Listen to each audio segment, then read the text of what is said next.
Hello, everyone. Thank you all for joining us today for our third and final day of our 3-day third-party risk management bootcamp. We hope you found the last 2 days of the virtual camping trip valuable, as we certainly covered a lot of third-party risk management material. My name is Jessie Redmond, and I will be your host. On your screen, you should see multiple widgets that you can use. If you are unfamiliar with our webinars or have not been on any of the bootcamp days so far, all the widget boxes are resizable and movable, so feel free to move them around to maximize your screen space. At the bottom of your screen in the toolbar are icon buttons you can use to show and hide the widgets. If you experience any issues or have technical questions, you can use the Help widget or submit them along with any other questions through the Ask Question widget. We keep track of all questions throughout each session, so you'll hear us answer some live, but those that we do not have a chance to get to, we will address with you via email. Before we get started, let's recap a bit. In day 1, we covered criticality and risk ratings, risk-based vendor due diligence, critical vendor contracts, and fourth and nth party vendors. On day 2, we talked about vendor cybersecurity posture, business continuity and disaster recovery within your cybersecurity program, vendor SOC reports, and managing AI risk. That brings us to today, the third and final day of the bootcamp, where we'll cover vendor financial health in today's business climate, followed by regulatory requirements and expectations in third-party risk management. After that, we'll take a brief 10-minute break. After the break, we'll cover top third-party risk management program metrics and reports and understanding vendor exit strategies and third-party risk management closure. Before we get started today, in the related content widget, you'll see a link to a copy of today's slide deck, a link to our website, a link to our samples library, a link to our resources library, and links to several specific resources that we feel will be helpful if you'd like to learn more about certain topics discussed today. We'll also point these out to you throughout today's presentation. You will notice underneath the slide area and next to the related content widget is a graphic showing the third-party risk management lifecycle. This will be helpful to reference throughout today's sessions to understand at what point these topics fit into the overall third-party risk management process. Today's live sessions are eligible for up to 2 CPE credits, 1 per hour. If you wish to receive these credits, please remember to answer all polling questions that appear on your screen during each session's presentations.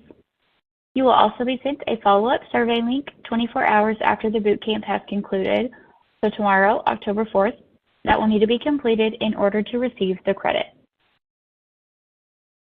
For the next hour, we'll discuss vendor financial health in today's business climate. Then we'll be joined by Christine Kitamura, VinMinder Senior Content Manager of Education, who will discuss regulatory requirements and expectations in third-party risk management.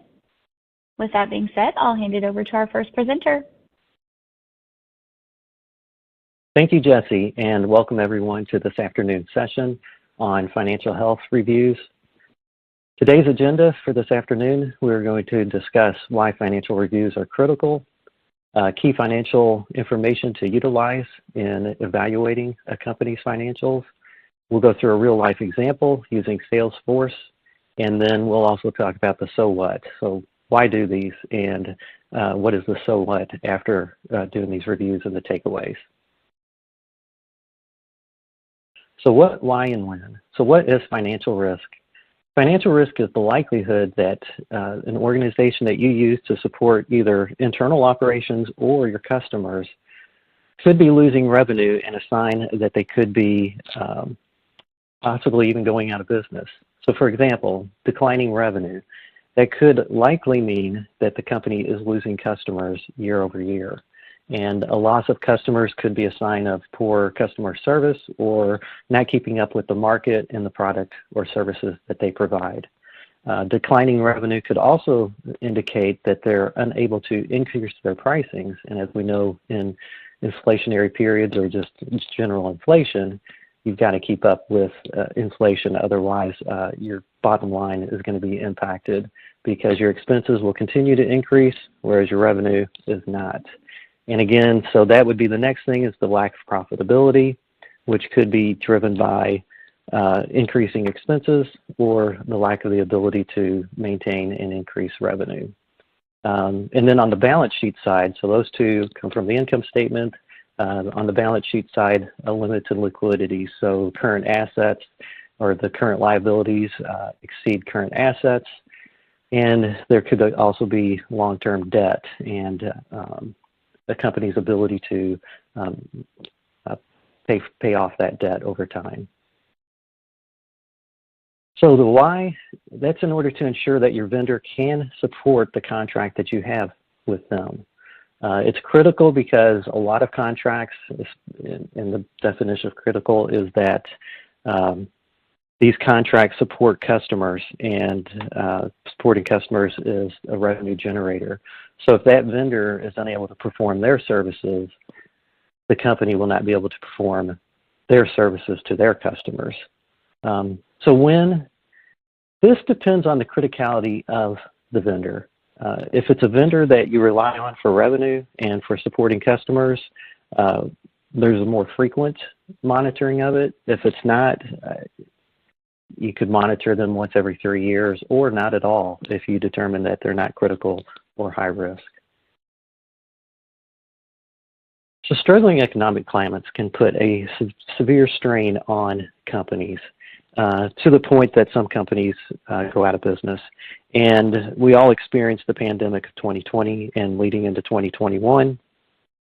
And if your company had a strong program of regularly monitoring the financial condition of your key vendors, then you were more likely to be able to identify those vendors that could be disrupted significantly by the pandemic. And then post-pandemic, we've had supply chain issues, and again, a regular monitoring of the financial conditions of your vendors enables you to more quickly respond and react to vendors that may be struggling more so with these challenges than other vendors. And then the reaction to these challenges is likely trying to cut expenses, because if your revenues are declining, the only solution is to cut expenses, and oftentimes those expenses directly impact customer service. So let's dive into why this is the case in the next few slides. So let's start with 6 key areas why third-party risk management it should always be a priority for organizations. First of all, every third-party relationship is meant to either solve a problem or realize an opportunity. So in other words, you're either outsourcing to optimize expenses and optimize your operational output, or there could be an opportunity to recognize revenue. Secondly, third-party risk management ensures the contractual service levels are met and that the quality and timeliness is required that your organization needs in order to support your customers or to support your internal employees and operations. Number 3, and this is very important, third-party risk management holds vendors and service providers accountable. So you can outsource the task, but you cannot outsource the responsibility. It is still the responsibility of the company to either provide the services to your clients that your vendor is providing or to provide the operational needs internally. So again, you can outsource the task, but you cannot outsource the responsibility. I like to think of critical and high-risk vendors as an extension of the employee base. And with that, you have regular performance reviews, you have regular one-on-ones, and there's an ongoing monitoring of the performance of the vendor. So number 4, risk management is meant to identify risk associated with those third-party relationships. Again, that's the risk assessment, and on the vendor life cycle, after onboarding, you do a risk assessment, and then the risk assessment drives the controls that you're going to implement, how often and what controls you do, and even if you do any controls, if a client or if a vendor is not identified as critical or high risk, you may choose to do no controls and ongoing monitor. Number 5, a strong third-party risk program protects your organizations and your customers from negative impact impacts resulting from third-party relationships. Number 6, even in times of economic downturn, it's important to maintain and strengthen your third party. In fact, it may be even more important during economic downturns to be on top of vendors that may be struggling and not meeting your needs as an organization.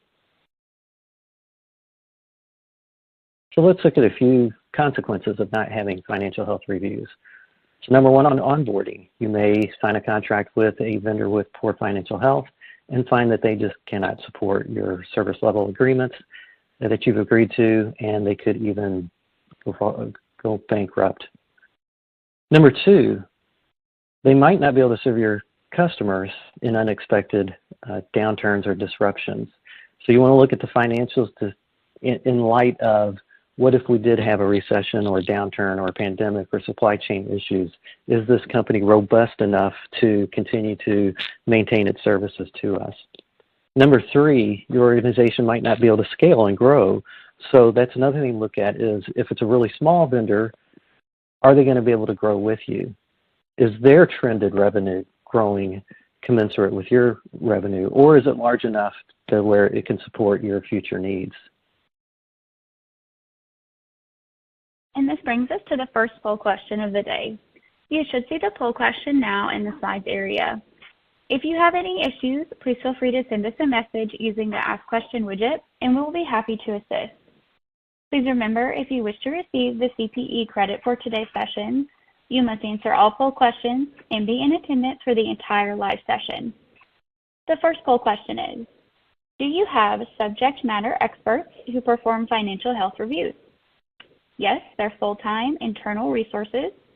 Yes, they're outsourced external resources. No, other, or not sure. Okay, Mike, we have some time now to answer a question that has come in from the audience.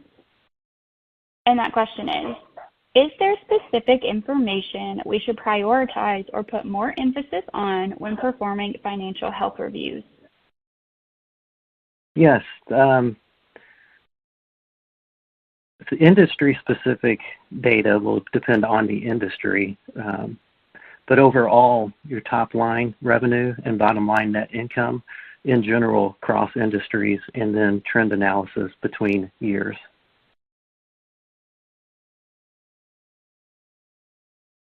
Great, thanks, Mike. We've got about 30 seconds left on this open poll question, so please get those responses in quickly.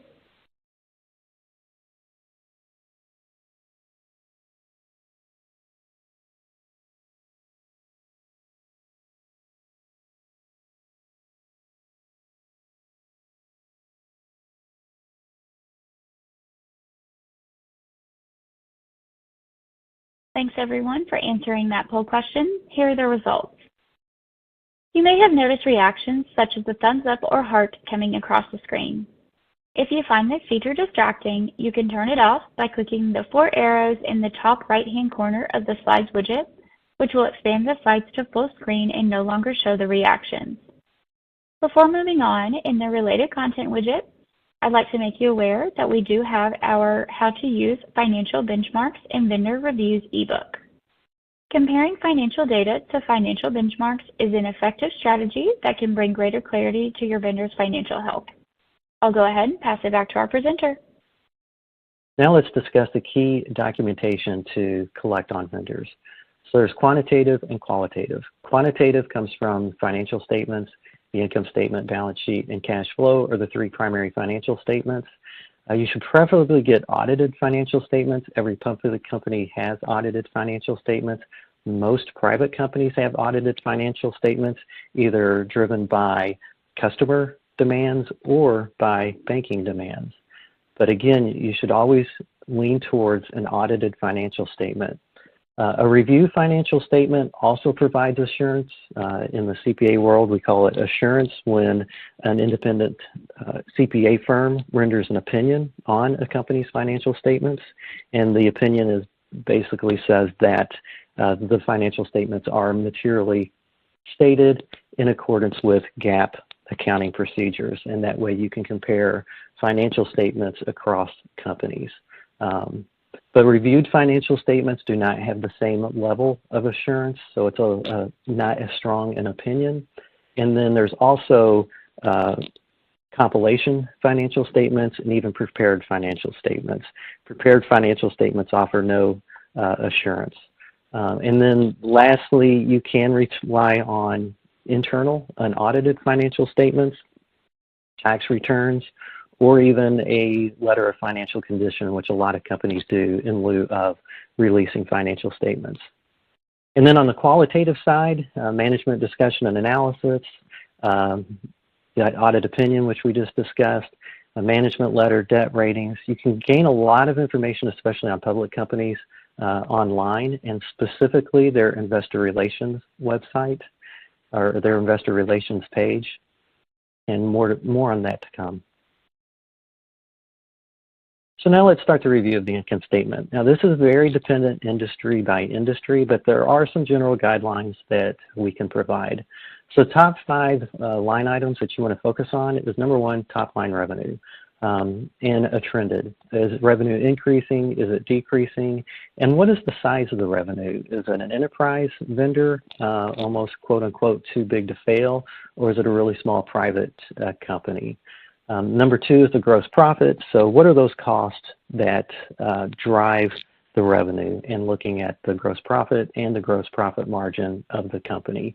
And also, again, we're looking for a trended view. And then we can also look at the metric itself, but the actual margin will be specific to industries. Lastly, the operating income and net income. So basically the bottom line, and looking again for trends here as well. Now, a negative trend or even a negative or a net loss does not necessarily mean that the vendor could be in trouble. It could mean that they're investing for future and they're growing their top line revenue. So let's look at a real life income statement using Salesforce.com. Salesforce is publicly traded, so you can get their financial information. I recommend going directly to their website. You can do a web search for Salesforce Investor Relations, and that's the same with any public company. Do a search for the company and Investor Relations, and they typically have either a site or a page dedicated solely to Investor Relations, where you can get their 10Ks, 10Qs, press releases, earnings calls, and a lot of information. So looking at Salesforce income statement, and again, you want to get 3 years so that you can get a trended analysis, and we can see their total revenue over the 3 years has been increasing. So we give that a good rating. And then same with gross profit, they're increasing their gross profit year over year. Now, gross profit margin has declined from 75 to 73%, but that's not a significant decline, and a 75% margin for their industry is a good metric. Operating income, we can see that that has been increasing, and then a little bit of volatility in the net income. And again, it has increased from 2020 to 2022. 2021 looks like an anomaly, something you may want to look at the notes to the financial statements or management discussion and analysis to get further information as to that volatility there. So now let's move on to the balance sheet. And the key items to focus on the balance sheet is cash, accounts receivable, current and total assets, goodwill, debt, and the net worth of the company. So cash is king. Cash plus accounts receivable, we would call those quick assets, and then compare that to the liabilities or the debt, and look at the ratios, the liquidity ratios, and we can also look at a trended analysis on those key metrics as well. So again, we can look at a trended analysis over the past 3 years, and we can see that cash, AR, current assets, all trending in a positive direction for Salesforce. There is an increase in the goodwill and intangibles. A neutral rating on that doesn't really tell me much about this company and their growth. But then the rest of the metrics, again, we see it trending in a favorable direction, so the liabilities trending downward. So we would give that a good rating. And finally, a review of the cash flow statement. The key line items are your beginning cash, your cash from operations, cash from investing, cash from financing, and then finally your ending cash. These three line items, operating, investing, and financing, are standardized across public companies. Operations being your day-to-day G&A expenses, sales expenses, marketing expenses, etc. And investing is your investment in assets. So investing is not debt related, that would be financing. Investment is purchasing equipment and long-term fixed assets. Financing is going to be debt and equity increases or decreases to your cash flow. And again, looking at a real-life example from Salesforce, we can see that their beginning cash is increasing year over year, as well as their ending cash. And then we can see that their cash from operations is increasing, as we would expect from an increasing revenue and increasing net income. They are still investing heavily in their fixed assets, likely to drive increases to the platform or improvements to the platform. And we can also see that they have solid financing. In the previous slides, we focused primarily on a trended analysis on key line items in financial statements. Now you can review those key line items in relationship with other line items. For example, the current ratio is a comparison of your current assets to your current liabilities. And then once you derive that ratio, you can do a trended analysis on that ratio. You can also compare these ratios across industries. Now, they are going to differ from industry to industry, but you can compare two companies within a similar industry. And other key metrics to look at along with current ratio is AR turnover, leverage, goodwill as a percent of total assets, and then profit margins. Our second poll question of the day is, how often do you perform vendor financial health reviews? Once a year, once a quarter, once a month, never, other, or not sure? I'm seeing another question here that we could go ahead and answer. And Mike, that question is, if a vendor has a high financial health risk profile, what should we do? Yes, it depends on the criticality of the vendor. So if it's a low, moderate, critical vendor, then continue to monitor. You may want to increase your monitoring, maybe from annually to quarterly. And you may also want to call the vendor and set up quarterly business reviews with the vendor. If it's a critical vendor, you may want to identify backup vendors and start the process of offboarding and replacing that vendor.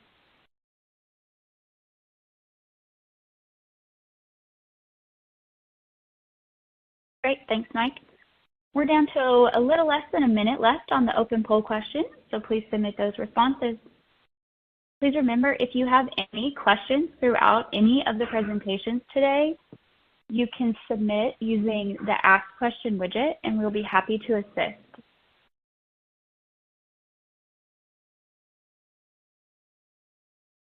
And we're down to about 30 seconds left. Please submit those responses.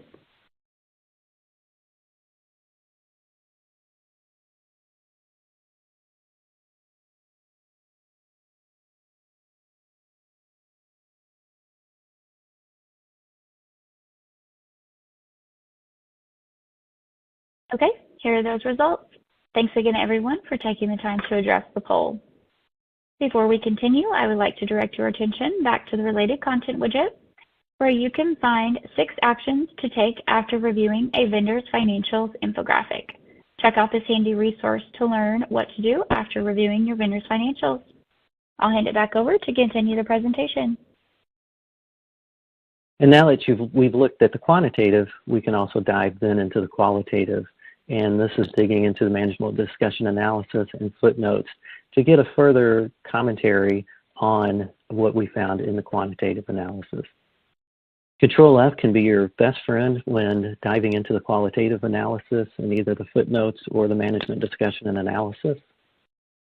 And as you scan these qualitative metrics in the footnotes, here are some key words that you can either use Control F or as you just scan through the financial statements. And finally, the so what of financial health reviews. You want to summarize the data in a concise reporting method that you can report up to management and then also continue to summarize as you report to the board. And also these so what or these summaries help determine what are the next steps. If it's in the onboarding stage, do we want to onboard this vendor or another vendor? If it's in the ongoing stage, do we want to monitor this company more frequently or less frequently or not at all? And then finally, it will play a part in the decision of possibly offboarding a vendor. And finally, using our Salesforce example, we give them an overall financial assessment of a confident rating due to their strong revenue growth, profitability margins, and healthy balance sheets. And that brings us to our key takeaways for this session. You can reference these in your copy of today's slide deck.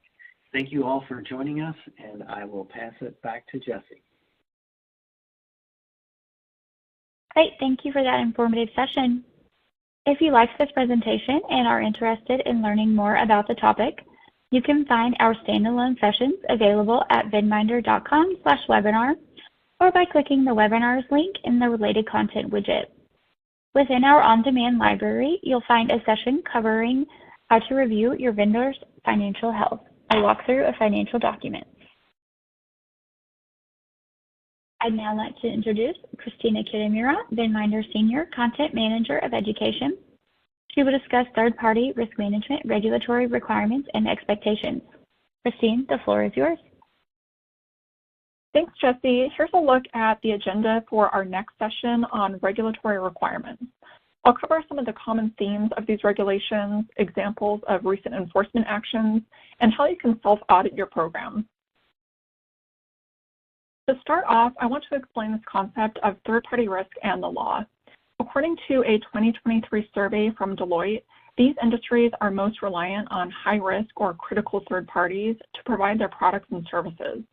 Financial service organizations like banks, credit unions, and investment firms are probably some of the most well-known, but these other industries also have laws and regulations in place related to third-party risk. For example, HIPAA is a major law in healthcare that addresses third-party risk, although it uses the term business associates instead of third parties. And just a quick note about specific regulations and general laws. Some laws are going to apply to every organization regardless of industry. State privacy laws are a good example because so many different industries now, including education, financial services, consumer business, and more, are collecting and processing or storing personal information. And fortunately, many of these regulations are covering the same concepts, such as data protection, but they were just created by different agencies who are looking to each other for best practices. And you're also going to see regulations that apply to a specific industry like finance or a certain aspect of an industry. Let's move on to some common themes of all these regulations and guidance. On one hand, these regulations are established to ensure the protection of all these different concepts like human and civil rights, employee and consumer safety, critical infrastructure, and the environment. And in order to protect these concepts, third-party risk management regulations are designed to establish safe and sound business practices, such as effective risk management, fraud protection, transparency, and oversight and accountability. On the next few slides, we'll see some examples of how these themes are documented in those regulations. The first theme I want to mention is transparency and disclosure, which is represented in each of these regulations.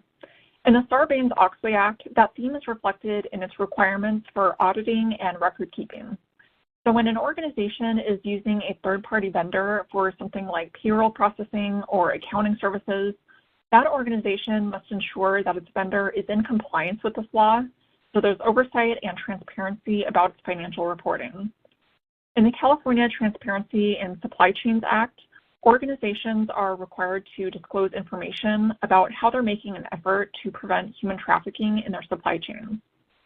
Next regulation is about climate change, and it has those disclosure requirements around greenhouse gas emissions, and those include Scope 3 emissions that are produced by vendors.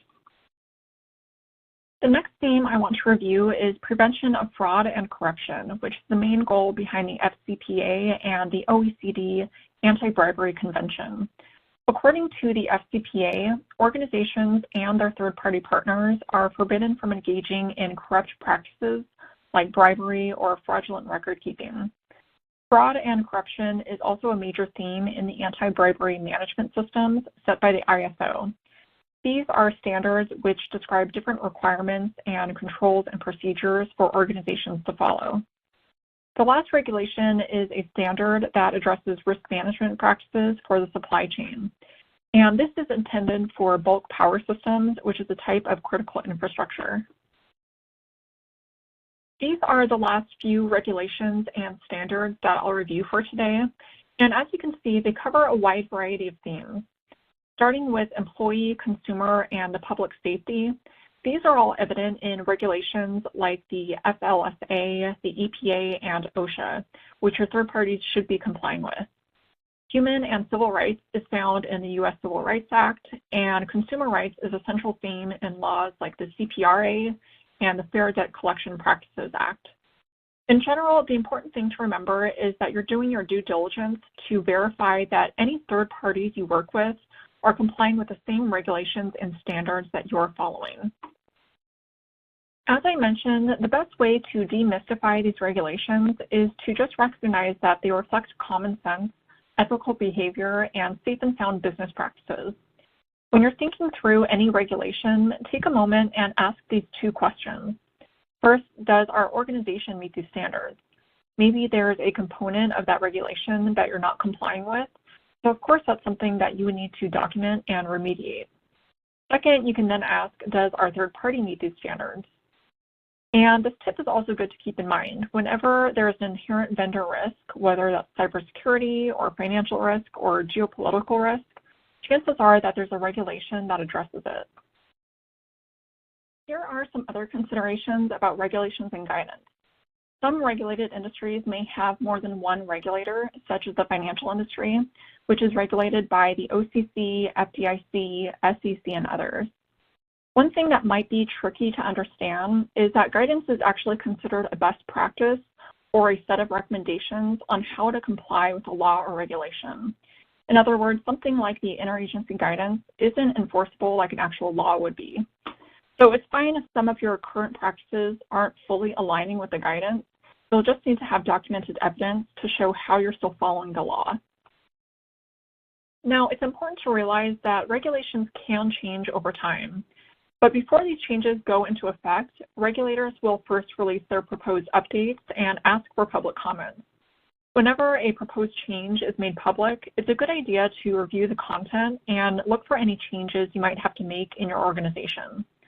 Once the regulators review these comments and officially make those proposed changes, they'll release the final regulation with the effective date. Next, let's review some notable third-party risk management regulations that have gone into effect over the past couple of years. I'll start with the most notable one, the Interagency Guidance on Third-Party Relationships, which became effective July of 2023. This applies to all banks and expands the scope of third-party risk management by stating that all business arrangements should be included. One of the main themes of the guidance is using a risk-based approach, which just means that your critical and high-risk vendors should have the most oversight. The guidance also covers the lifecycle stages, which describes the process of planning for a third-party relationship, negotiating the contract, ongoing management, and the eventual termination. Subcontractors or fourth parties are also mentioned in the guidance, and regulators emphasize the oversight responsibilities of the board and senior management, especially when it concerns critical activities. Next, I want to point out some global regulations to show that third-party risk management isn't restricted for organizations in the U.S. First example is CPS 230, which is focused on operational management and resilience. One of their requirements is that organizations must identify, register, and manage their critical vendors. Second example is DORA, which becomes effective in January 2025. Some of the requirements worth noting are developing an exit strategy and assessing concentration risk and subcontractor or fourth party risk. Third is Canada's third-party risk management guideline, which contains 6 expected outcomes, including third-party performance monitoring and ensuring that third-party technology and cyber operations are secure. The FTC Safeguards Rule is an older regulation that became effective over 20 years ago, but was amended in 2023.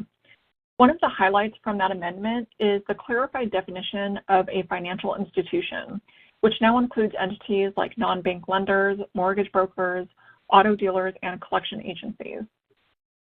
This rule is concerned with protecting customer information, and one of the requirements is for covered entities to retain a qualified individual to implement an information security program. This individual can be internal or external to the organization, but they still need to have the skills and experience to oversee the program. And if you do choose an external individual, remember that your organization is still held accountable for those information security risks.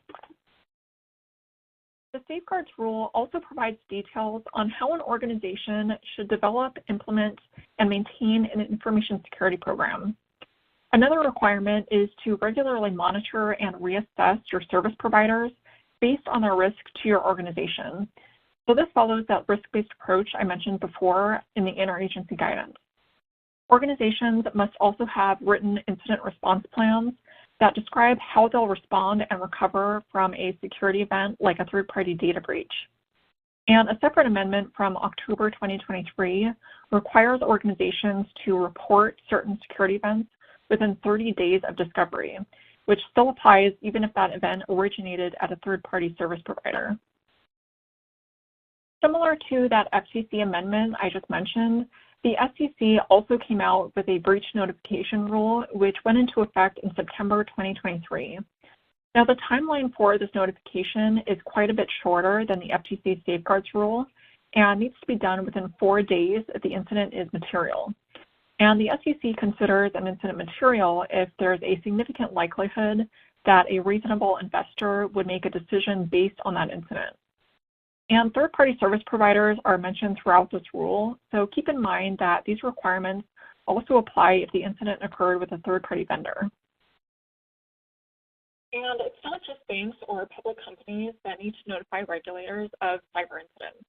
Credit unions also have reporting requirements set by their regulators. The NCUA made their cyber incident notification requirements effective in August 2023. The NCUA's rule gives a shorter timeline of just 72 hours to report an incident. Similar to the other rules I mentioned, credit unions would have to report certain details like a description of the incident and what business functions or sensitive information was compromised. The rule also applies to any third-party cyber incidents and actually requires credit unions to document all incidents even if they don't meet the NCUA's reporting criteria. Some more details of that reporting criteria are described here, and it basically says that a cyber incident is reportable if it can lead to one or more of these outcomes. The first would be a substantial loss of confidentiality, integrity, or availability of an information system. The second outcome would be a disruption to business operations. So if an incident prevented a credit union from processing transactions, that would definitely be considered a disruption to business operations. And that last occurrence is directly related to third-party service providers. When a third party suffers a breach or some other cyber attack that impacts the credit union's sensitive data, that would qualify as a reportable cyber incident. On these next 2 slides, I'll cover current state privacy laws. Now, each of these laws goes by a different name, but the overall intention is to make sure that organizations are collecting and handling consumer information in a certain way. California's CCPA was the first law to go into effect in 2020 and has since been amended by the CPRA. The law is pretty comprehensive, but some of the highlights include giving consumers the right to access, correct, and delete their information that's collected by a business. Some of the other laws that became effective in 2023 were from Virginia, Colorado, and Utah, and privacy laws in Oregon, Texas, and Montana became effective in 2024. And until there is a federal privacy law, it's very likely that each state will continue passing their own laws, like the ones on this list. So far, there's a handful of laws that will become effective in 2025 and even into 2026. I know this can be difficult to keep track of all these state privacy laws, but you can actually find legislation trackers online that do a pretty good job of showing you the status of each one. The International Association of Privacy Professionals actually has one of these trackers that's helpful to show whether a law has been introduced and whether it's been passed and eventually signed. And just to tie this back to third-party risk management, remember that you should make sure that your third parties are complying if they have access to any sensitive information. And finally, the last type of regulation I want to mention is related to climate change and ESG reporting. Not too long ago, the SEC had excluded Scope 3 emissions from their climate-related disclosures, which would have required entities to disclose emissions from their third parties. However, Scope 3 disclosures are required in other regulations in California and the EU. And the OCC, FDIC, and the Fed also issued guidance on climate-related financial risk management. Although these topics don't have a lot of regulations and guidance yet, I would still encourage organizations to do some research and consider how to address this type of risk in their programs, just so you're prepared if anything does change. And before we move on, it's time for our next poll question. Our third poll question of the day is, how often does your organization evaluate its compliance with third-party risk management regulations and standards? Annually, as part of our regular compliance audit, our third-party risk management team performs monthly or quarterly compliance reviews for regulatory compliance. We evaluate compliance as needed after new regulatory updates or internal changes. We monitor compliance regularly, but don't perform formal reviews or you're not sure. Christina, I have a question from the audience that we could go ahead and answer. Great. What's a good way to stay updated on new and upcoming regulations? There's a few good options you can try. First, I would suggest to join email lists for whoever your regulators are.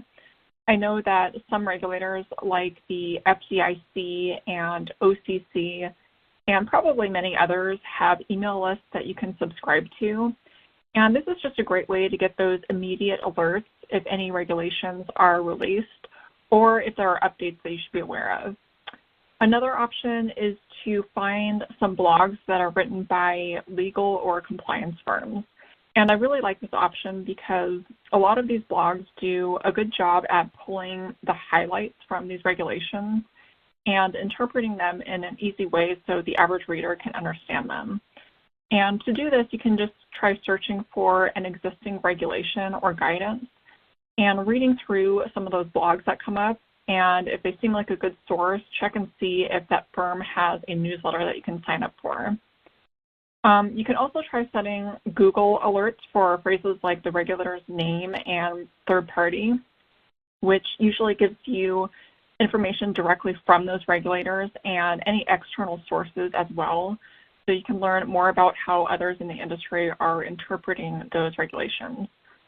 And finally, there's also organizations or groups that track specific laws, like the International Association of Privacy Professionals, that actually has a tracker on their site for all of those state privacy laws that are pending and have already passed. I hope that helps. And here are those results. Thank you everyone for answering this question. In the related content widget, you can find a link to third-party risk management regulations library. This resource is especially cool that we released a few months ago. It's a searchable library that includes third-party risk management and supply chain regulations from around the globe, as well as privacy and cybersecurity regulations. Back to you, Christine.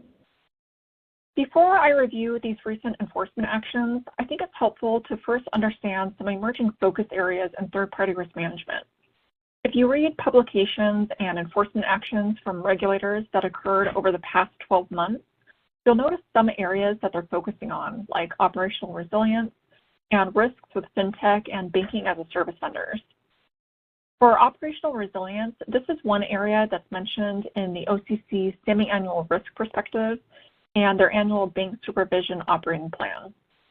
And concentration risk is referenced in the SEC's exam priorities and another recent publication from the Basel Committee.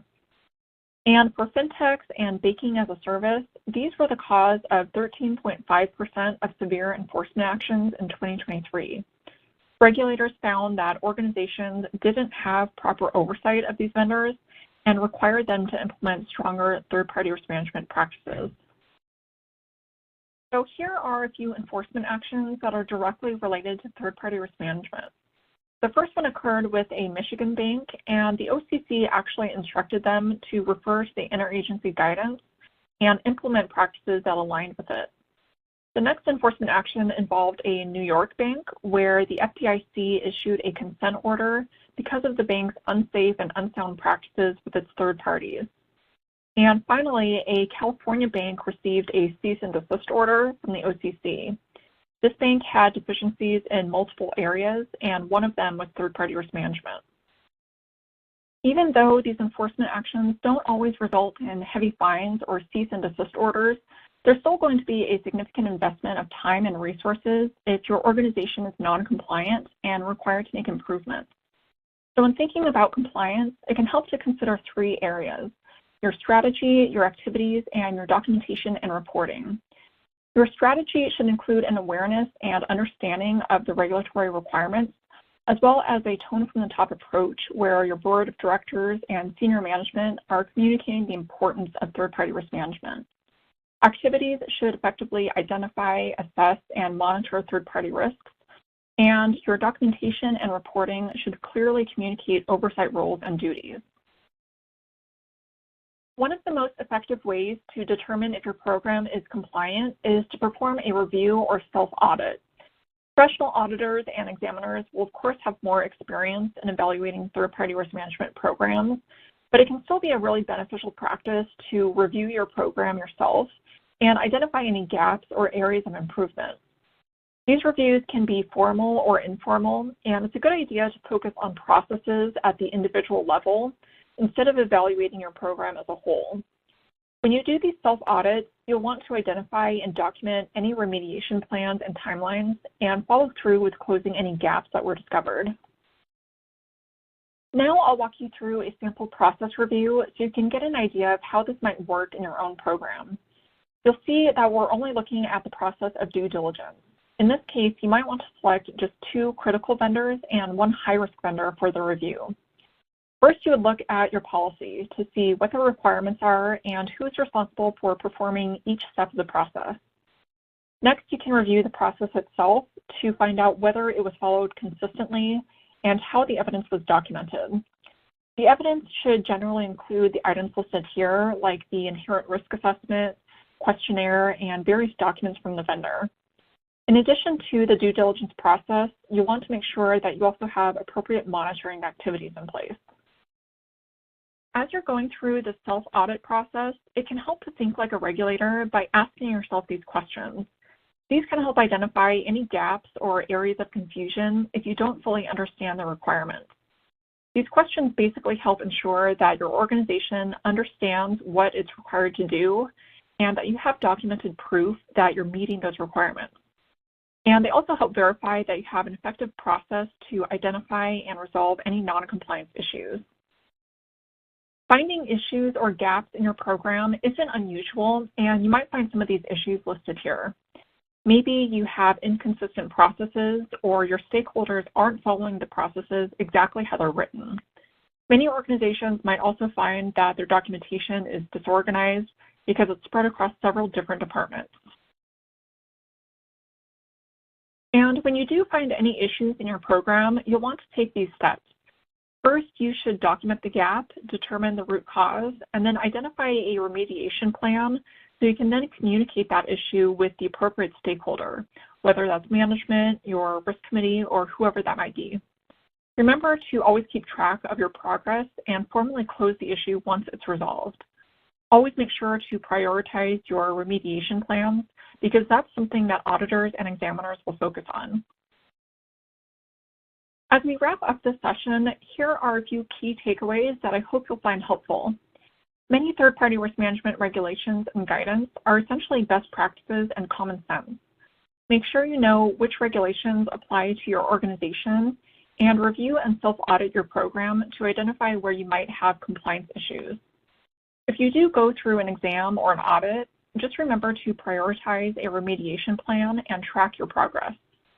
Thank you for joining me during this session, and I hope it brought some valuable information about regulations and guidance. Great, thank you so much, Christine, for that session. If you are interested in learning more about third-party risk management regulations, we have a session coming up in December covering third-party risk management regulations to know to protect your organization webinar. You can find more information and register for that session at venminder.com/webinars or by clicking the webinar library link in the related content widget. Before moving on to our next session, where Hillary Dewhurst will discuss the importance of vendor performance management, we're going to take a quick 10-minute break. Please meet us back right here in 10 minutes. You do not need to close out and log back in, just simply leave everything as is. We do recommend refreshing your connection at the top of the hour to ensure you're ready for the session once we return.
Welcome back, everyone.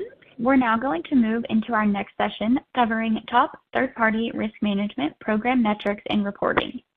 This session will be presented by Hillary Juhers, FinMinder's Head of Third-Party Risk Education and Advocacy. Hillary, the floor is yours. All right, so in this session, we're here to talk about third-party risk management metrics, what to do with them, how to create them, and the reports that you should generally create and distribute to keep your stakeholders informed. So let's jump in.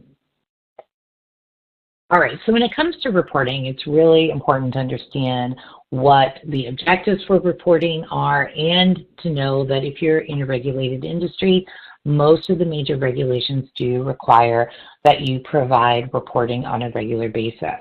And the reasons for that are we need to keep the board and management informed of all of the issues, our critical vendors, and generally what's going on with vendor risk and the program across the organization. We also need to use it to confirm that those risk management activities are taking place on time and to track any issues. We can also use reporting to figure out our internal compliance and how much capacity we have for future activities, as well as provide just general information to your stakeholders so they can drive action or they can make decisions.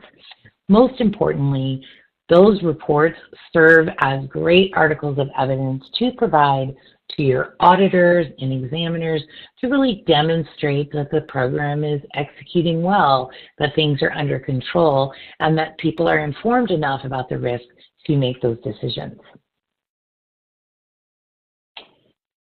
So when it comes to third-party risk management, there is an endless array of reporting you could potentially generate, right? There are so many data points, so many activities, so many tasks, and so many stakeholders. But let's narrow down to some of the essential reports that you should be generating and every third-party risk management program should have.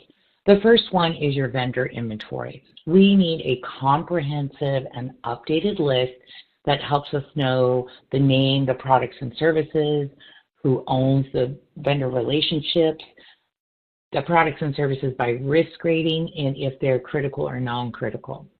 We also need to make sure that we have a separate list just of those critical third parties. That includes not only all the information listed above, but things like open issues and contract renewal dates. Another really important report is a PII detail list. And this is a list that will become very helpful if you do have a data breach or any kind of issue. You can easily determine what PII any particular vendor has. So this should have the product or service, who owns it, the specific type of PII. So do they collect social? Do they collect account number, account balance, name, address, phone number, etc.? We also need to know if that information is just merely accessed, processed, transmitted, or stored by the third party. Another important report is your risk assessment or reassessment and due diligence report. So this should always tell you which engagements are coming up for a risk reassessment or those that are in progress. We also want to make sure that if they're getting close to that due date and it hasn't happened yet, that we note them as at risk, and certainly any that are past due. We also want to make sure we know who the SMEs are that are assigned to those specific reviews and the due dates. We also, if there's any issues that have come up during that process, we need some next steps on that report. Issues are an incredibly important thing to keep track of, so reporting can be very useful. We want to make sure that we have a clear issues management list that details the issue, that gives a description, how severe it is, what the mitigation date is, and who is responsible for the mitigation. We also want a status on that issue mitigation. You'll also need to have a very comprehensive contract report that clearly identifies the third party and any contract numbers or SOWs that are associated with it, their renewal date, and it's a really good idea to also add a mid-contract review date. So for example, if the contract's 3 years, a date that happens at about 18 months to make sure that those reviews are being done. We want to keep a third-party due diligence documentation report so that we can always see what information do we have on file, when it was last reviewed, and if any of those documents expire, like SOC reports or insurance certificates. Also, we do need third-party performance reports. So again, the vendor, their owner, their product or service, and if there's specific metrics or SLAs that we're tracking. We want to make sure that we have a current performance against those metrics and trends for about 12 to 18 months. We also, in that report, should have a performance issue and mitigation summary.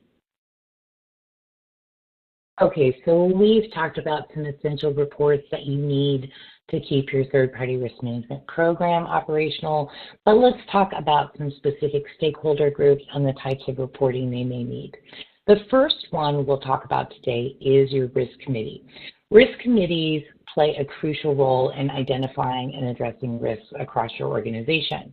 So third-party risk management reporting should be provided to your risk committee to offer regular updates on program compliance, focus on new and emerging risk, any vendor issues, and any necessary actions. Of course, when an issue is identified, a plan should be put in place, and it's important to bring up any issues requiring action to that risk committee first. We want to make sure that the right individuals are involved in solving the problem before it escalates to senior management or the board. All right, the second stakeholder group we're going to talk about is senior management. So your organization's senior management, and that includes your executive leadership team, is ultimately accountable for managing risk as well as the health and stability of the third-party risk management program.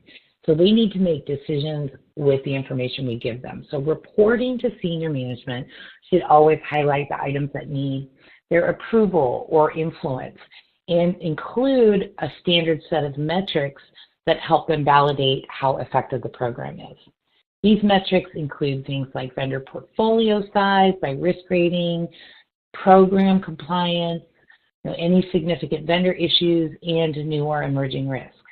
Open issues appearing on your senior management report should always have an associated action plan. Now, lastly, we have our board of directors, and the board of directors is accountable for third-party risk management program oversight. So data provided to the board should enable them to assess if the program is effective in working as intended. Reporting to this group of stakeholders should always include a high-level view of the program size, risk exposure, compliance, and any material risk issues. So what you report is important, but how often you report it can help you further tailor that information. In most cases, we will be reporting on a monthly, quarterly, and annually basis. And we want to make sure that we're providing the right information each time. Now, on a monthly basis, this might be for your direct line management or for a vendor risk committee or even a line of business. Because this report is pretty frequent, we really want to focus on what stakeholders need to know or do now. This reporting should include what's coming up for the next 30 days regarding deliverables, communications, audits, etc., and any status reports of issue remediation. So this report serves the purpose of information and driving action.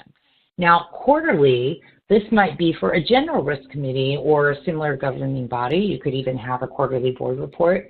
We want to use this reporting to not only provide a picture of the program in general, but also to drive into specific issues that need action or intervention.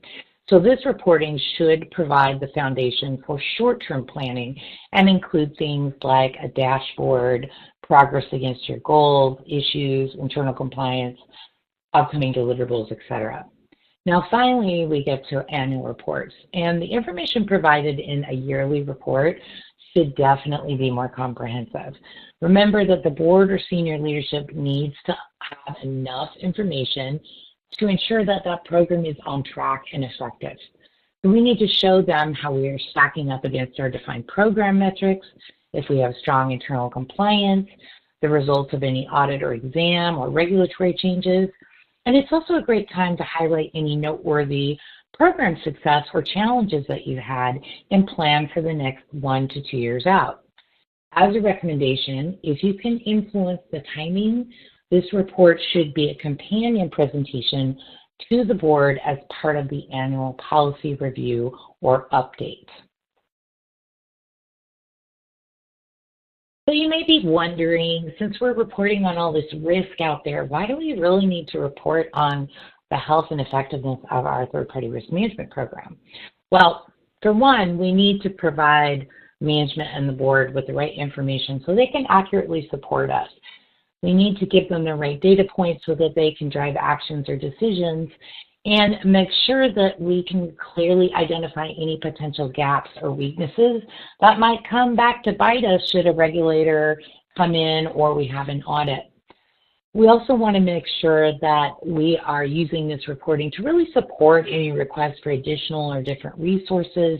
And one reason that's so great that a lot of people don't think about is this reporting gives you an excellent chance to really highlight any successes you've had, any challenges you're struggling with, and put it in context to how that affects the overall health and stability of the program.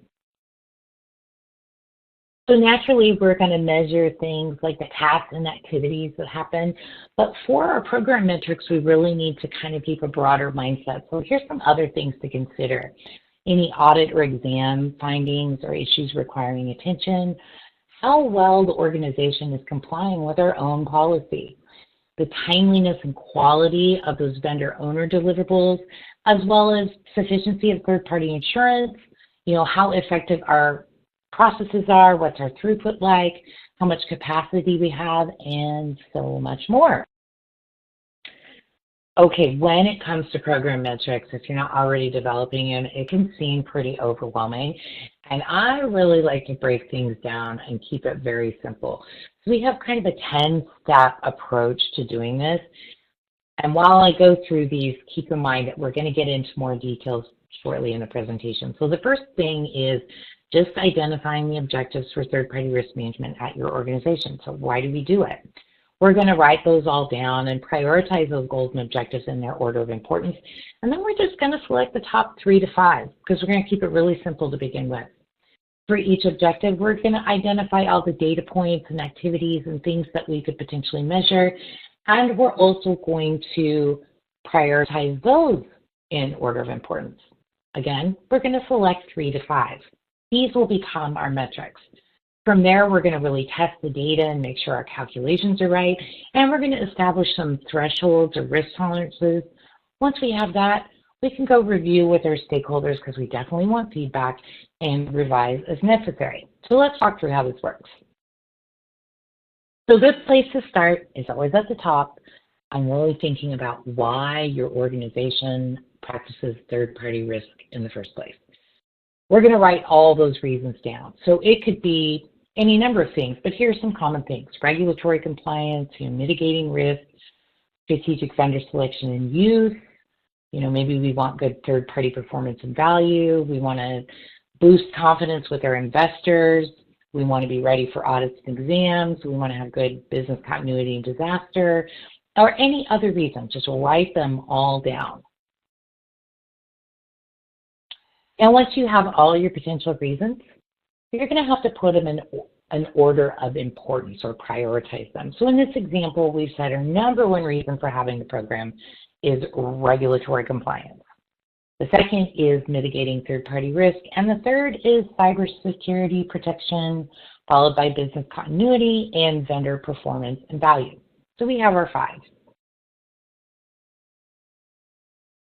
Okay, so once you have your list, begin with each objective and really start thinking about all the potential things that you could report on in support of that objective.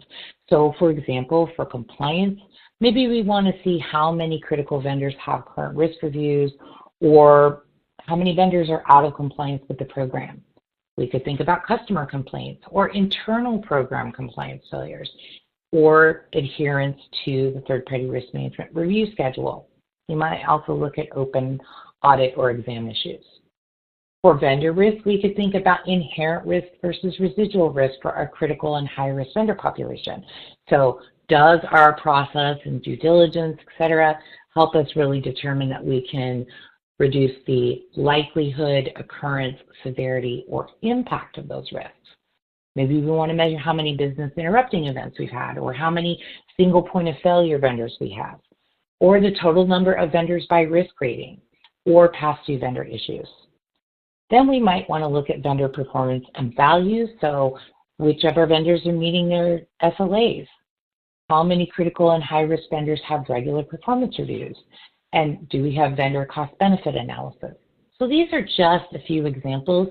Believe me, once you start brainstorming on this, you're going to come up with a lot of information. Now, it's also important to think about the places that you can have data or locate data to support these metrics. So, of course, we have all the activities in the life cycle, from planning to risk assessment, due diligence, et cetera. We probably have data around that information in our third-party risk management software or platform, but we also might want to think about our general program operations, like how many vendor owners have we trained? How well are we managing issues? Do we have any idea how satisfied our stakeholders are? What does our capacity look like? We also could consider program governance metrics. So are we updating and reviewing that policy every year? How many issues become escalations, and do we have any audit or exam findings? And then we can look at just our program for risk management. How many risks are identified? How many risks were we not able to avoid? What's our portion of new and emerging risk? What's the impact of risk? Let's go through some sample metrics just to get you thinking about what you might want to report on. So it's helpful if you categorize them, but keep in mind, if you pay attention here, some of these metrics could fit into one or two or even three of the categories. So for operational, maybe we want to understand how long it takes us to get through vendor due diligence and complete that vendor risk assessment, how many employees we have supporting the process overall, what that ratio looks like, the number of critical vendors, how many vendor owners have been trained, how many vendors are failing due diligence. This is a really interesting one because if everybody gets through, the process may not be that rigorous. And just the number of vendors under management by risk level. So maybe we've really grown the number of high and moderate vendors we have over a year. For compliance metrics, you might want to think about how many vendor contracts have gone through a rigorous review to make sure that they have required language, or how many open audit issues do we have. How well are our internal business units complying with the policy, and how many exceptions are we making? For risk metrics, you might want to think about the percentage of engagements that have past due risk assessments. That really is a big problem. Or the percentage of critical and high-risk vendors that have open issues that have not yet been resolved. We can look at cybersecurity events or issues that have past due remediation, or the percentage of vendors just not meeting their SLAs. Okay, so another thing I want to talk about is mixing up KPIs with KRIs. So at a bare minimum, our program metrics should be saying, yes, everything is operating as it should. But really, valuable metrics are also going to help you manage risk proactively. So a key performance indicator is something that's already happened, and it confirms that the program has performed as you expected. But a KRI, or a key risk indicator, is a forward-looking metric, and it's providing you actionable data so you can prevent risk from occurring or worsening. So let's get into this a bit. Okay, so now you're thinking about having both performance metrics and risk indicators, and the tendency might be to think that, oh, we need a lot more metrics. Well, actually, having much more data doesn't exactly add more value. So I have a strategy that I've used very successfully for a long time that helps us keep the same number of metrics, but look at them from two different perspectives. So for each metric, we want to think about the performance indicator and the risk indicator, and this is how this works. In this example, we're looking at the percentage of engagements that are risk rated.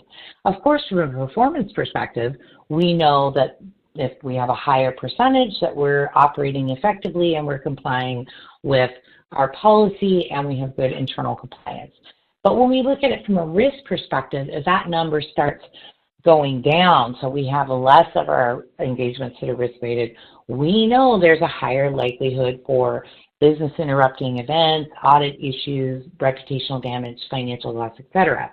So by taking this approach, you can get more value and more bang for your buck for each of your metrics. Another important thing to remember is that your metrics always have to have a threshold or a target. So if the metric is not within that acceptable range or meeting that target, we have to take action. So for example, if we're looking at the percentage of third-party relationships with current risk rating and criticality status, that's the metric, our target or a threshold should be 98% or above.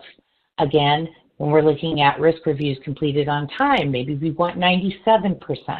Again, if something falls outside the acceptable range, that's a signal that we have to take action.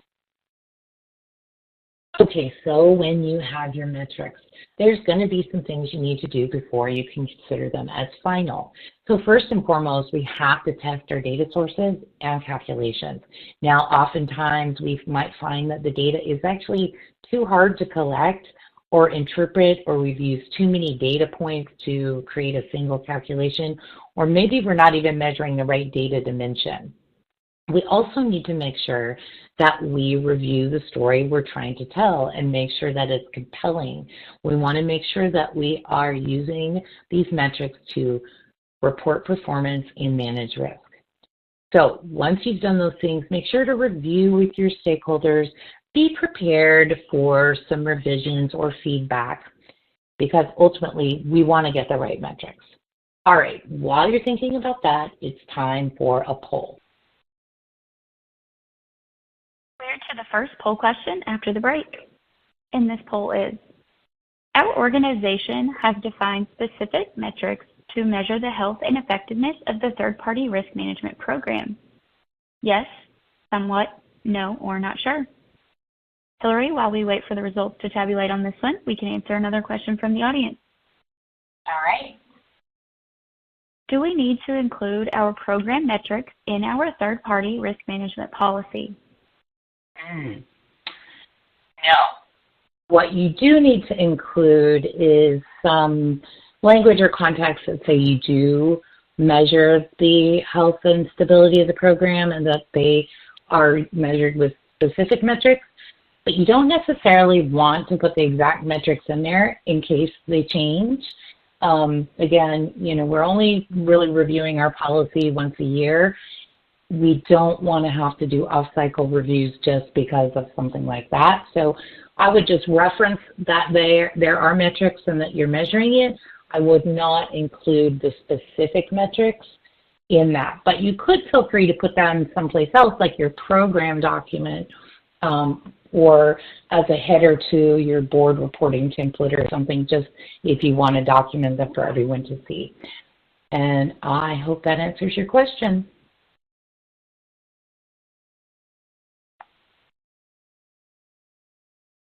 Thank you, everyone. Here are those results.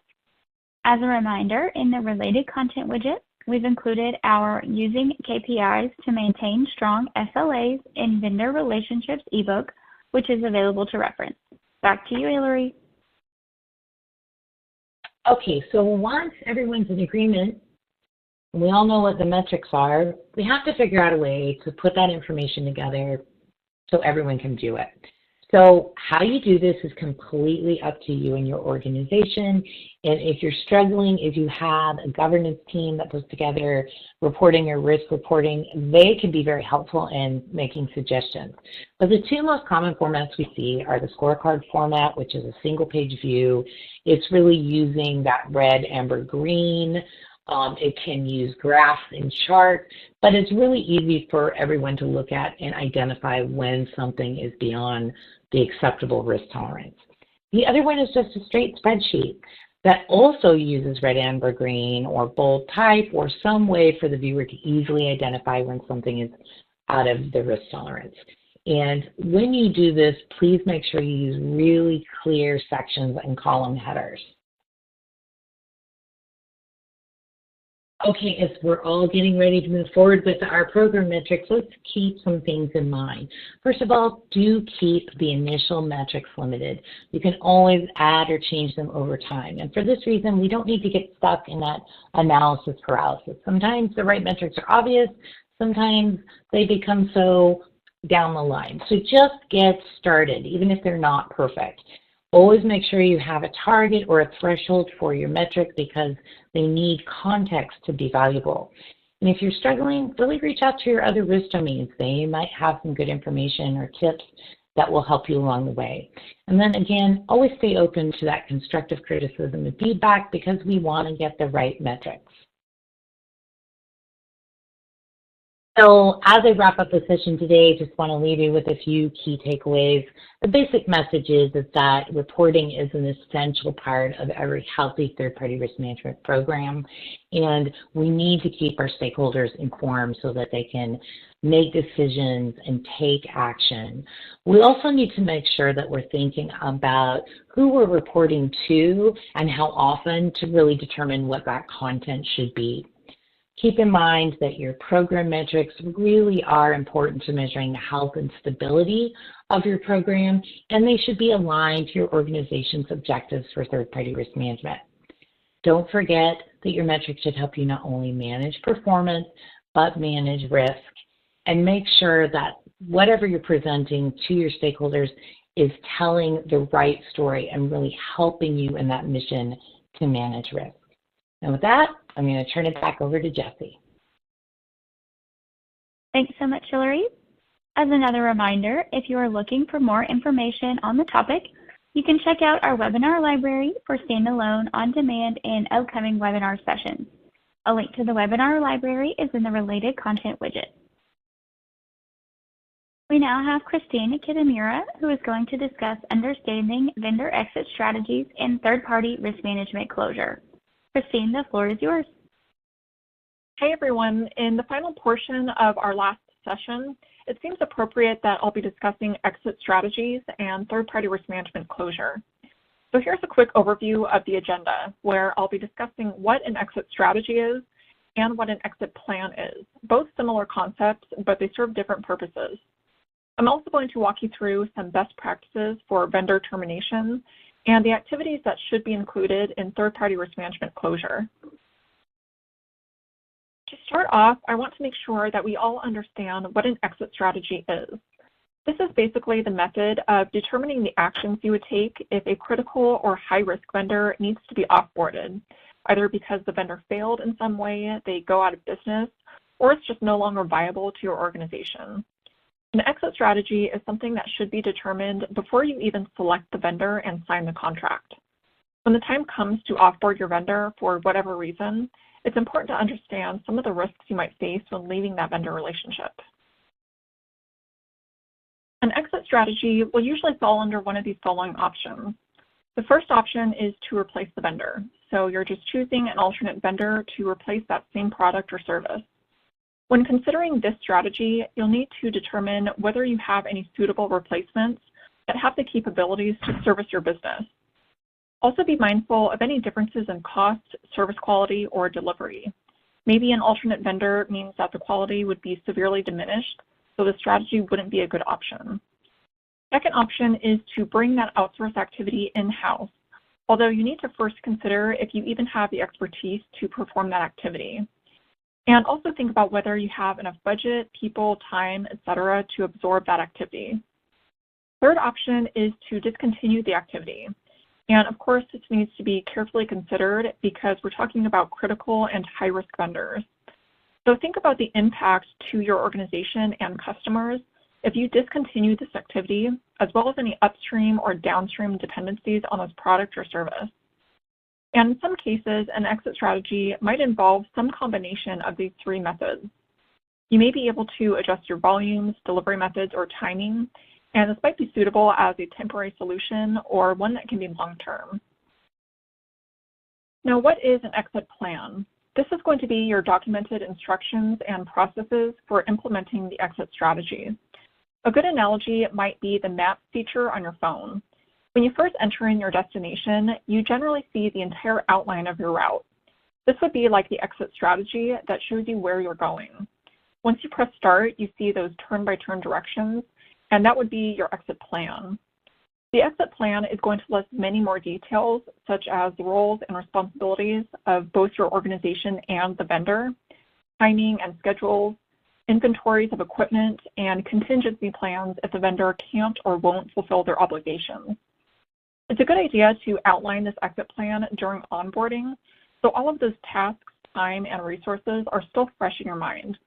As you're onboarding this vendor, you'll have an idea of what you need to consider for your exit plan, especially if your strategy is onboarding an alternate vendor. This can help prevent mistakes and missing details if the vendor termination is unexpected. Moving back to the exit strategy, you want to consider these 4 important steps. And remember, this should be done before you sign the vendor contract. First step is to discuss the exit strategies with key stakeholders and subject matter experts. They can help determine the best option, and in many cases will just involve switching to an alternate vendor. Second step is to document a timeline of what needs to happen and in which order to minimize any disruptions that would occur during this vendor exit. So if you're switching to a new vendor, think about how long that process would take to complete and how that can impact your operations. The third step is to consider whether different scenarios might alter your strategy. For instance, would it be different if the vendor termination was planned, like the end of a contract term, or if the termination was unplanned, like a sudden bankruptcy or natural disaster? And the fourth step is to document your strategy. Include details about your decision and who was involved in those discussions and when the strategy should be reviewed again. Your exit strategy should be reviewed at least annually with those same stakeholders just to ensure that it's still relevant and actionable. That alternate vendor might no longer be viable, in which case you would have to revisit that strategy and maybe search for a different vendor. And here are those 5 steps for developing an exit plan. First, you should document the activities and details that are necessary to bring the vendor to business as usual, because those will need to be reversed during the exit. And remember to include any necessary approvals and stakeholder communication. The plan should also include a detailed timeline of how long it takes to perform those necessary actions. This should be really detailed so you can identify any hidden dependencies or processes. Also think about those various scenarios I mentioned earlier, such as whether the plan would be different for planned or unplanned termination. You'll also want to document any possible contingencies. An exit plan might not always be executed perfectly, so think about what you can do if the vendor can't meet their obligations. And finally, create that documented draft exit plan that includes those contingencies and store it with the vendor record so it's easily accessible for whoever needs it. And before we move on, it's time for our next poll question. The next poll question is, which exit strategy has been most common in your organization? Onboarding an alternate vendor, bringing the outsourced activity in-house, discontinuing the product or service, a mix of all of the above, other or not sure? Christine, we have another question from the audience here that we can answer. Sure. Do exit strategies need to be customized for each vendor, or can we use a general template for similar vendor or risk types? Well, keep in mind that an exit strategy is not a step-by-step plan. This is just the approach you'll use when leaving the vendor relationship, whether that's switching to a new vendor or bringing the activity in-house, or maybe discontinuing the activity, or some combination of those methods. So rather than a template to be used for similar vendors or risks, you might find it more effective to use a template for each exit strategy method. So for example, if you're creating a template to use when you're switching to a new vendor, that should describe details such as who's involved in executing that strategy and the responsibilities of the lines of business or vendor owners. The template could also document any approvals that might be required and any issues you might run into, such as a longer than expected onboarding process for that alternate vendor. You should also be considering a timeline for this exit strategy and when certain tasks need to be completed to minimize any disruptions to your organization. So the actual step-by-step exit plan is really something that will need to be customized for each vendor because there's so many unique details in each vendor relationship, even if they have similar products or risk types.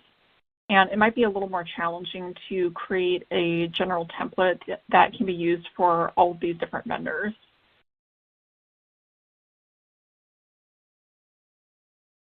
On your screen now, you will see the poll results. Thanks again, everyone, for taking the time to answer.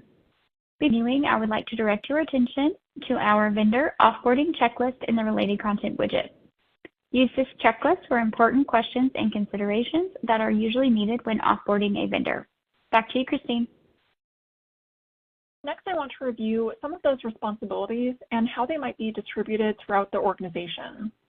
Starting with the vendor owner, this is the individual who's identifying the exit strategy and confirming it with the stakeholders. The vendor owner should also draft the exit plan and review and update the strategy and plan as needed. They're also going to finalize the exit plan before termination and execute it during the termination process. Senior management and the board should consider the risks involved with a critical vendor exit. They should also approve those strategies and plans and make sure they're formally documented and current. The third-party risk management team is going to have a lot of oversight responsibilities, like making sure the strategies and plans are documented and accessible. They provide reporting to management and the board and make sure the exit strategy is reviewed and approved as needed. Subject matter experts and other relevant stakeholders should provide input on the strategy and plan and may have specific responsibilities during the exit plan, especially if it involves any sort of data transfer or destruction activities. Moving on from the discussion of strategies and plans, let's talk about vendor termination and some of the risks involved in this process. Termination can sound a little harsh, but the truth is that all vendor relationships will eventually end. And this might occur because the project is complete, or maybe you want to try a different product, or maybe because the vendor has had poor performance and you need to leave the vendor relationship earlier than planned. Anytime you're dealing with a vendor's poor performance, it's really important to conduct a thorough analysis before making that decision to terminate. Making impulsive decisions around a vendor termination can result in a lot of operational, compliance, and reputation risks that you'll have to deal with. So it's important to take a systematic approach and make sure that any risks are identified and managed. When considering a vendor termination, make sure you're validating the pros and cons of that decision. That termination might be the result of things like inconsistent delivery, a decline in service levels, or just a change in your needs. When you're still under contract with this vendor, consider these questions, which can help bring clarity around your decision to terminate. Make sure you can validate your judgment and consider whether you've done everything you can to fix the relationship. Also make sure you have evidence that termination is necessary, which is really important if you're ending the contract prematurely. Ask yourself if you validated the exit strategy to make sure it's still viable, and whether you reviewed your documented exit plan. Here are a few must-do items that should be completed before you officially terminate the vendor relationship. Number one, review those contract terms with your legal team. Make sure you have the rights to terminate and follow any requirements. Pay special attention to the required notice timing and method, because failing to follow those details could result in breach of contract where you're dealing with litigation fees and judgments. Number two, make sure you understand the financial implications of exiting the relationship. Termination fees, the cost of onboarding and training new vendors, or a potential decline in revenue should always be considered. In some cases, you might just want to wait until the contract term ends, which could be a better financial decision. And third, make sure you know how to manage any issues, such as delays in the return of equipment or delays in the vendor disconnecting from your system. These should be documented and escalated to your legal team and senior management as needed.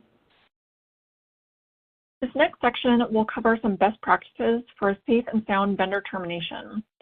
So once you've decided that termination is the best option for the relationship, you can proceed with having that discussion with your vendor. And it's a good idea to discuss the issue verbally before you notify the vendor in writing that you're terminating the contract or deciding not to renew it. Even if the vendor had really poor performance, Always remember to keep things professional to protect your reputation. Next, you can deliver that formal written notice. Depending on your contract, you might need to send the notice to an attorney or someone other than your vendor representative, but always make sure that the vendor representative receives a copy of the notice. Step number 3 is to schedule a meeting with your vendor so you can review that exit plan and answer any questions they might have. The vendor might also want to make changes to the plan, which could be considered if they're reasonable. Just make sure that any changes are confirmed in writing. Number 4, maintain communication with your vendor so the process can go smoothly for both parties. And step number 5 is to provide a detailed inventory of the equipment and assets that the vendor needs to return. Also include any instructions related to labeling, packaging, shipping, and storage. Step number 6 is related to data and how that should be returned or destroyed. If the vendor is expected to destroy your data, make sure they understand the method and can verify that it was destroyed. This is usually done with a certificate of destruction. Next step is to be diligent about removing the vendor's access to your systems, data, or facilities. Make sure you know which vendor representative needs access to fulfill the exit plan and revoke any other employee access as appropriate. And the final step is to continue updating senior management and the third-party risk management team throughout the termination process. They should be receiving regular updates and awareness of any issues. Now I'd like to review a real-world scenario that demonstrates an unsafe vendor termination. Imagine that an insurance company partners with one vendor for 3 services. 2 of those services are general data analytics and high risk. The other service is management and customized for the company, which makes it critical for their operations. So the single vendor provides 2 high risk and 1 critical service. Over time, the insurance company decides to reduce concentration risk, and those 2 high risk services are moved to a new vendor. That critical management service is still with that original vendor, but they had to file for bankruptcy because the company removed those 2 high risk services. Since the insurance company didn't have any immediate alternatives or transition support for the critical service, they're experiencing operational interruptions that impacted customers. Before we wrap up, we have one last poll question for the session. We are to our last poll question of the day, and that is, what do you consider the biggest challenge during an unexpected vendor termination?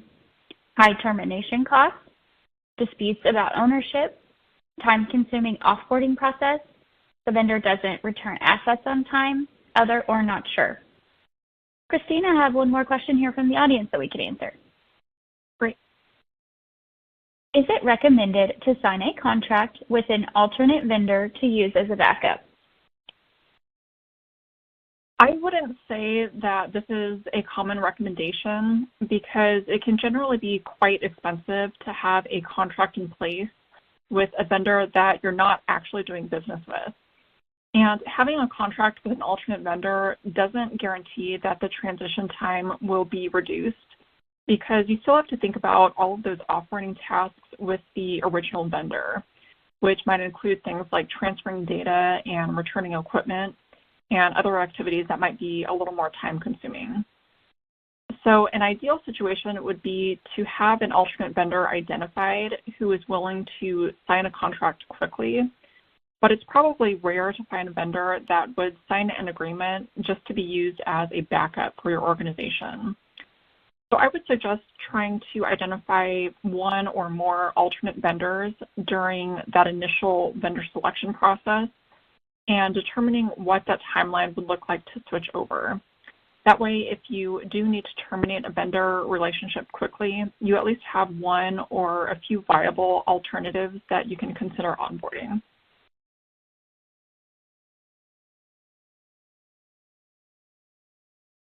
Here are those results. Thank you everyone for answering. Before we move on, in the related content widget, you can find our 5 steps for a successful vendor exit strategy ebook. Let's continue with the presentation. Back to you, Christine.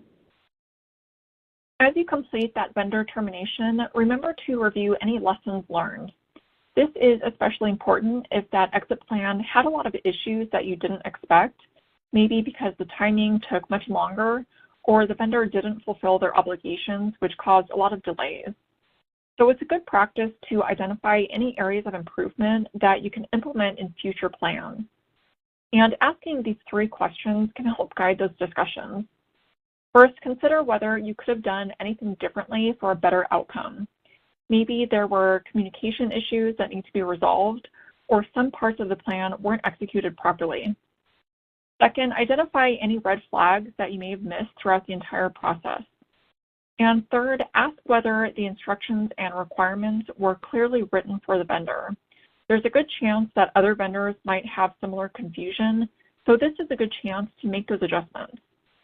Make sure you document any lessons learned and share them with your team. For this final section, I'll review some steps that are part of the process known as third-party risk management closure. These are performed once the exit plan is complete and all of your communication with the vendor has been finalized. Step number 1 is to carefully review all of your final invoices.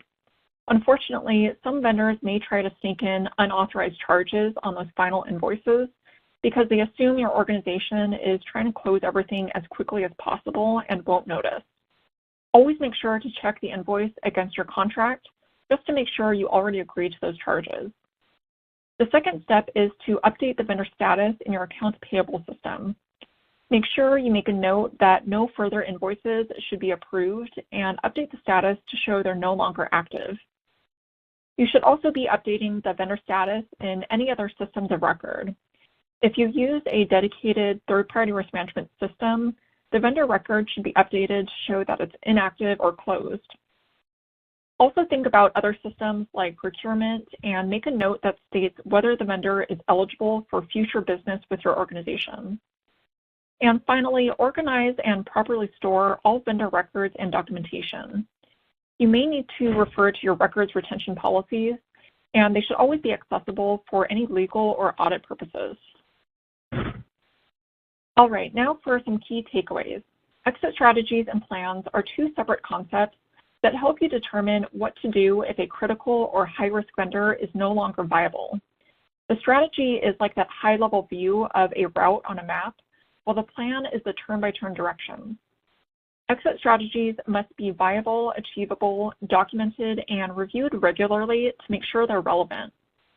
Different scenarios like planned or unplanned terminations may require different strategies and plans. Strategies should always be decided on before the vendor is selected and the contract is executed, and reviewed at least annually. Exit plan drafts should be written during onboarding and reviewed once a year and finalized before the vendor is actually terminated. Even a simple termination like switching to a new vendor can create risks if it isn't handled properly. Always review the contract and understand the financial implications before you terminate. And even if the termination is for cause, make sure you can justify your actions. Remember to always try to notify the vendor verbally before sending a written notice that you're terminating the contract early or choosing not to renew it. The vendor should always be treated with respect and courtesy despite any issues you had during the relationship. This will help ensure that your reputation isn't damaged because of an unfavorable termination. Make sure to follow the steps in your exit plan and establish regular progress meetings up front so stakeholders will know the status of the termination and offboarding process. Any issues that occur should be documented and escalated quickly. If the vendor is being unresponsive or the process is just taking much longer than expected, make sure that senior management is aware. Senior management should also be receiving general updates, especially if the exit plan involves a critical vendor. Final invoices should be carefully reviewed before authorizing payment, just so you're not accidentally paying fees that you don't owe. All systems like accounts payable, procurement, and third-party risk management should be updated to show that the vendor is no longer active. And take the time to review any lessons learned and share your findings with your team. I just want to thank everyone for joining us today on this last bootcamp session, and I hope you learned a lot from all of our speakers. I know this was a lot of information to take in, so I would encourage you to go back and maybe revisit some of those sessions if we covered a topic that was new to you. Thanks again for your time, and I hope you'll learn even more from our Q&A session coming up shortly. Thanks so much, Christine. If you are interested in learning even more about vendor offboarding, you may be interested in our on-demand webinar covering vendor exit strategies and plans, managing the offboarding process safely and effectively. Before diving into more questions and answers, I would like to thank everyone for attending our third and final day of Bootcamp. We appreciate your participation, engagement, and questions. I would also like to thank our experts who spoke today for their time in sharing some important information. On your screen now, you will see our upcoming webinar. On October 15th, our Staffing Your Third-Party Risk Management program. And on October 24th, our Understanding the Elements of Your Vendor's Cybersecurity Program webinar. We hope you will be able to join us for those sessions. A link to register for those is in your copy of today's presentation slides. Let's now go ahead and answer some more questions that have come in during today's session. Okay, Mike, this next question will come to you. What can we do for financial reviews with non-responsive or non-cooperative vendors? That's a great question. This happens frequently, especially with private vendors. First of all, have a list of backup vendors and a game plan for offboarding. And then you have a few other options. You can either accept the risk or you can perform other mitigating controls to reduce the overall risk. But you can also ask for other reports. For instance, they might be able to give you an internal financial health memo, or maybe even an Argos report or DNB report. And then lastly, you can send out a questionnaire, a financial risk questionnaire, and ask the vendor to respond to it. Great, thanks, Mike. Christine, we'll come over to you for this next question. Okay. And that is, what type of assessments or due diligence are required for ESG reporting? Well, I first just want to clarify that ESG reporting on your third parties is not yet a universal requirement, but it's still recommended to understand your vendor's practices around ESG issues so your organization is prepared for any future regulations that might be passed. ESG can also be an important topic for an organization's investors and even employees who are looking at potential employers and considering whether their values align. But for assessments, you can start by asking the vendor very simple questions about whether they have established ESG practices and reporting, and whether they have a statement on modern slavery or forced labor. This will give you a better idea of your vendor's baseline ESG practices, which can then guide your due diligence request. And for due diligence, you would want to collect any evidence the vendor has on its ESG policies, practices, and reporting. I've seen some companies link their modern slavery statements right on the homepage of their website, or sometimes you might need to look through any information they have on corporate social responsibility or their investor relations. Some vendors may also have certifications or memberships that show they're meeting certain ESG standards, such as the International Labor Standards or G4 reporting guidelines. So those would also be relevant due diligence items to review. Thanks, Christine. Hillary, we'll come over to you for this next question. Okay. Who in the organization should be weighing in on the third-party risk management objective and supporting metrics? Is it just the program owners, management, or do we need to ask the board for their input on which metrics matter? I think this is kind of driven from the ground up. So you, as the program owner or team member, first of all, you got to keep in mind that nobody knows as much about it as you do. And so it's up to you to really kind of create those metrics, provide, a rationale for them be able to mean and how you're setting your targets. I do think it's always valuable for your management, of course, to weigh in, but also your risk committee or team. The board may not have the understanding or the desire to go in and negotiate those metrics or really provide a lot of feedback on them, but certainly that's something that your management and risk committee can provide guidance on. But just generally, your third-party risk management team is responsible for really developing them and articulating them, and then being open to feedback and changes if necessary. I hope that's helpful. Great, thank you. Christine, we'll hop back over to you for this next question. Okay. Should the vendor risk management team or senior management be responsible for approving the exit strategy? As a best practice, senior management should be involved in reviewing and approving exit strategies for critical and high-risk vendors. And you might also decide that their approval is necessary to actually terminate the vendor. Excuse me. But they usually don't need to review and approve exit strategies for those non-critical or lower risk vendors, if that's something that your organization even has.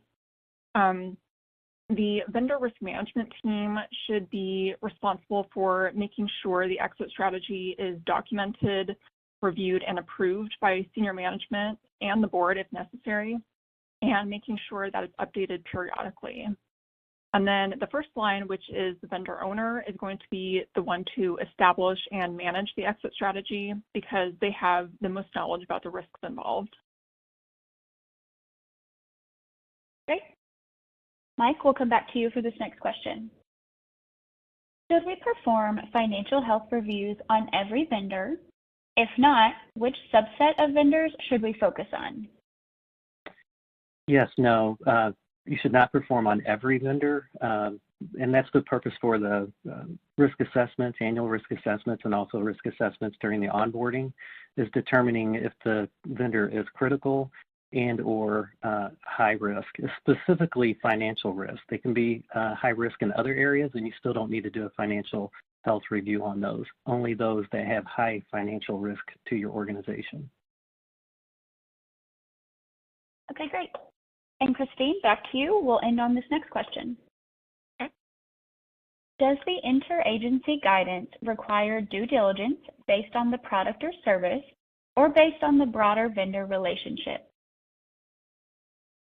So the guidance doesn't specify due diligence based on the vendor's product or service, but this is generally considered a best practice because, products and services will have different types and levels of risk. For example, you might be purchasing a software product and a consulting service from the same vendor, but those two items aren't going to have the same due diligence requirements.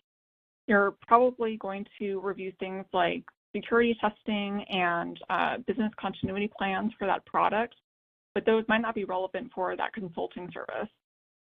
And even if you were purchasing two products with similar risks, some of the due diligence will still be unique to each product. The vendor could have performed security testing on only one of those products, so that would be another situation where due diligence is based on the individual product. Great, thank you all. Unfortunately, that is all the time we have left for questions today. Thank you to all of our presenters for taking the time to address some of those that came in. Any questions we did not have time to answer today, we will address with you offline. As a reminder, you can ask even more questions inside of our third-party think tank, an online community that is dedicated to third-party risk professionals and free to join. Just because the bootcamp is ended doesn't mean the conversations and questions must. Post your questions at thirdpartythinktank.com and see what your peers have to say. In that community, you can find thousands of free educational resources related to third-party risk management topics. If you would like to become a member of Third Party Think Tank, you can register on the site or shoot us an email and we'll get you registered and send you a link to set your password. Be sure to check out our webinars page to find several standalone sessions on each of today's topics. We did record each day of the bootcamp, and those recording links will be provided to you in a follow-up email that you will receive tomorrow afternoon. Also in the follow-up email will be the survey link for you to request the CPE credits. We would like to thank all our presenters over the last 3 days I think it's safe to say it was another great boot camp. And of course, another big thank you to everyone in our audience for taking the time to join us around our virtual campfire and listen in. We hope you found the boot camp sessions valuable. On behalf of VinMinder, it has been a pleasure. Thank you all and have a great rest of your day.